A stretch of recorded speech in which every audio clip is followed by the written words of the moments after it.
but he became the latest player to make Mark Cucurella's transfer fee look like the worst value for money since HS2.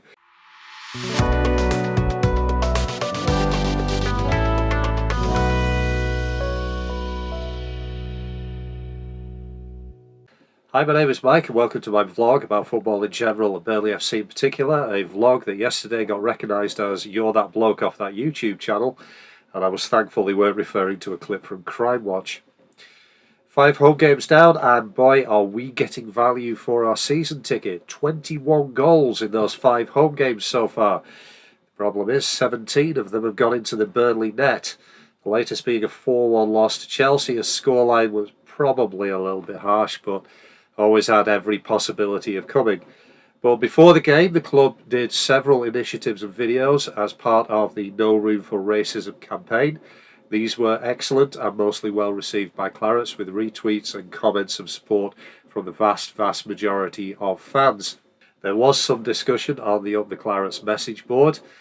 The threads containing posts by racists complaining about this were quietly deleted. Maybe next time they should think about deleting the accounts by those racists. Anyway, as for the moment itself, my fears about yet another booing of the knee by the racist dickhead portion of the fanbase were largely unfounded, as preemptive applause from all 4 sides of the ground drowned out those who wanted to boo. Excellent from the fans, excellent from the Clarets, and that is the way we need to do this going forward. We need to actually stand up and show these people that they are not being tolerated and they will not be able to be heard over the vast majority of Clarets supporters. Still, we cannot go an entire match without some kind of tedious fan banter wankery, though this time it came from the opposition, with the visiting Chelsea supporters singing the charming little ditty that ends "Fuck the Pope and the IRA." Chelsea are really such a charmless club, and proof that no amount of Russian or American billions can buy you a modicum of shame. Anyway, to the match. For the first half, Clarets lineup that pre-match had me looking at it and going, well, that's definitely 11 of our players. Pretty much held their own against a Chelsea side that might be sputtering but does contain enough quality on the pitch and in the technical area to be capable of being at the top end of qualifying for Europe. A lovely counter-attacking move for Clarets' first goal. Lyle Foster again excellent in the build-up before passing over to Wilson Odobert. I thought Odobert had taken a touch too many, but he became the latest player to make Mark Cucurella's transfer fee look like the worst value for money since HS2 by putting the ball through his legs and in. And Clarets were just holding their own at that point. We were doing okay. We were holding Chelsea away, and Raheem Sterling on the left was excellent. Now, I've never been a fan of Raheem Sterling. I've never quite got it when it comes to Raheem Sterling, but I have to be honest, with his display yesterday, it kind of showed me what it was all about. It was good old-fashioned traditional wing play, fast, pacey, trickery.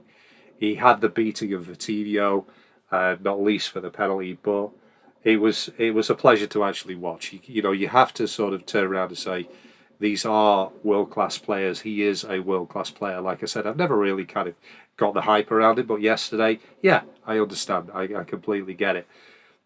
But, the Chelsea equaliser just before half-time, if I believed in gods and fates, I'd be going up to Lady Luck and telling her to knock it off with that sort of bollocks, basically. Sterling crosses the ball, it bounces off an unwitting Alderweireld and does one of those slow-motion loops over James Trafford that you can see coming. Well, I certainly did, as the words "oh shit" left my lips before it even crossed the line. But going into the second half, that early penalty was a killer coming so soon after half-time. You could feel the team, the crowd, kind of visibly deflate. Again, definite penalty, just our luck that it was on the line and not outside it. But from there, Clarets were architects of their own downfall. Vitinho did not have a good game. In fact, it was so bad, I think Josh Cullen ended up at right back for a while. But then Vitinho got hooked and Connor Roberts came on. What did Connor Roberts do? Take the ball, bomb forward, and then hit an absolute exocet missile of a pass at Aaron Ramsey, who had no chance of controlling it. And then there are bodies in claret and blue flying all over the place and trying to recover. that's another one. For the third, Nicholas Jackson spun around like the world's most ungainly giraffe before slotting home for the fourth.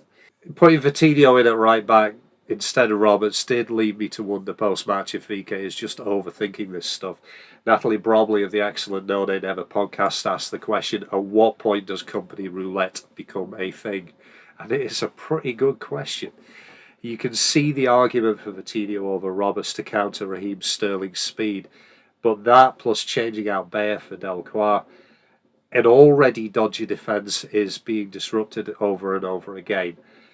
And Kompany really just has to pick a back four and kind of stick with it. Up front, I get resting Koleosho and Brun Larsen in favour of Odegaard and Trezor.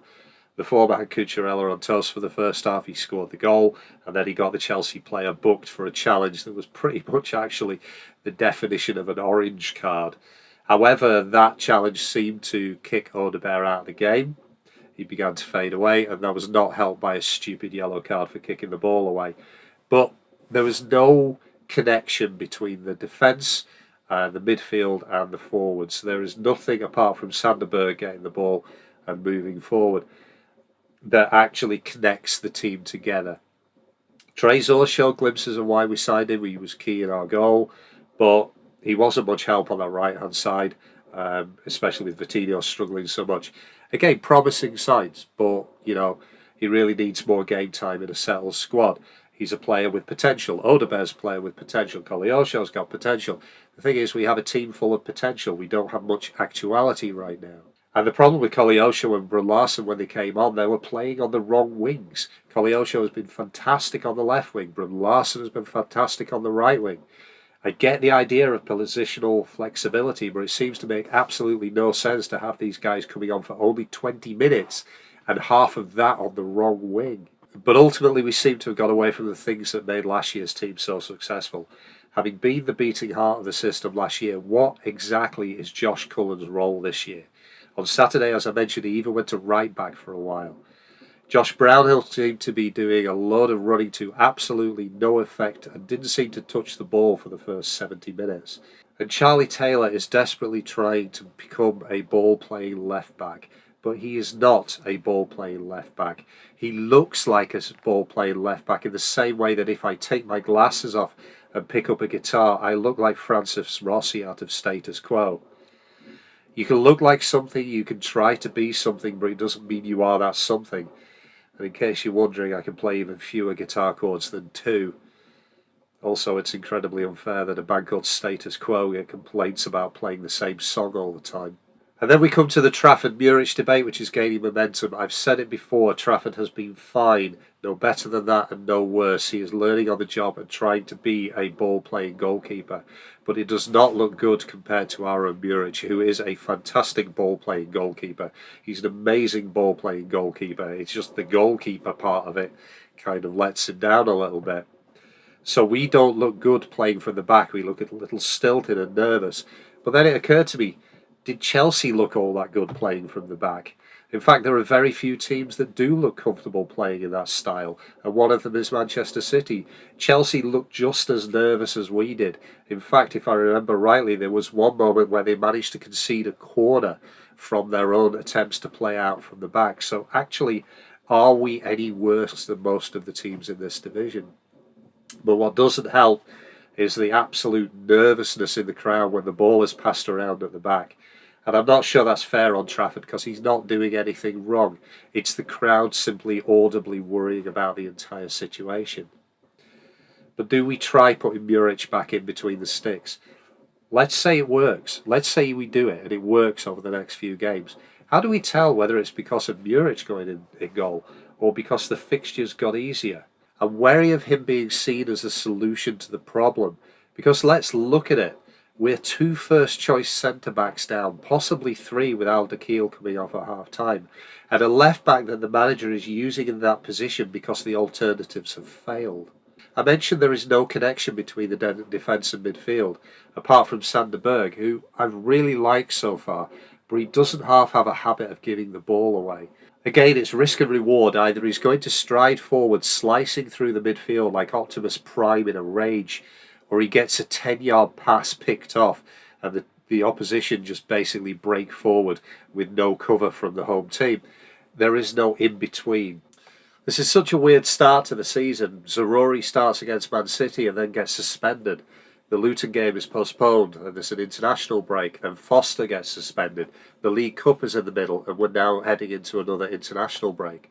It feels like the season hasn't found any rhythm, which is just adding to the lack of continuity for the team. For a largely new squad, gelling is difficult enough before you throw injuries, suspensions and international breaks into the mix. But I keep coming back to this thing, are we overreacting? Looking around the table at the moment, looking around the fixtures that have been played, of the teams around us, Bournemouth and Sheffield United have not won a game. Luton have won one, but they beat Everton. Everton have won two, but they beat Bournemouth and Brentford. Brentford have beaten Fulham, they have won one. And we have only played one of those sides, and we won it. So, are we any good? Are we overreacting? Are we a victim of the fixture list? Going back to the stuff on the pitch, interchangeability and flexible formations are the current fashion at the moment, and that's not a bad thing. But it takes time for managers and players, not just in Burnley, but across the league to get the hang of it. I mean, yesterday, Chelsea brought on Ian Maatson, who was such a superb left-back for us, and put him at right wing. Blimey, can you imagine the meltdown on the Twitter Clarets hashtag if Kompany had done that? Again, I'm wary of simple solutions looking overly attractive. Muric back in goal, the midfield going back to Cullen, Brownhill, maybe Berg. Sticks of Rory on the left wing, job done, we march up the table. It's easy to say things like cut out the stupid mistakes, but we're not the ones on the pitch under the pressure, not only from the crowd, but from the situation and the bad start. I still have faith and my glass is half full. In the Mission to Burnley documentary, Kompany talked about 120 meetings and 100 training sessions for the players to get comfortable with the system. And if you look at his record at Anderlecht, his first season had similar teething troubles. It was a slow start and then eventually the season caught fire and the team began to come together. And I keep thinking back to sort of 2 seasons ago, watching the Dyche team labour and huff and puff in a similar league position and a similar start. And the difference is, well, the problems we have now have the potential to be fixed. Back then, we knew the team we were watching, that's as good as it's going to get. That's the squad that it's going to be. That is the style that we're going to play. And these guys are playing it. They're playing it to their current ability. There is nothing to learn. Now, the players are young, they are learning, and hopefully they will get it. The problem is, they're finding out there's as much room for error off the field as there is on it. If you've got any comments about this video, please feel free to leave them down below and I will respond where I can. If you liked it, click the like button. And if you like what I do, have a look around the rest of the channel and click subscribe to be notified when I produce new content.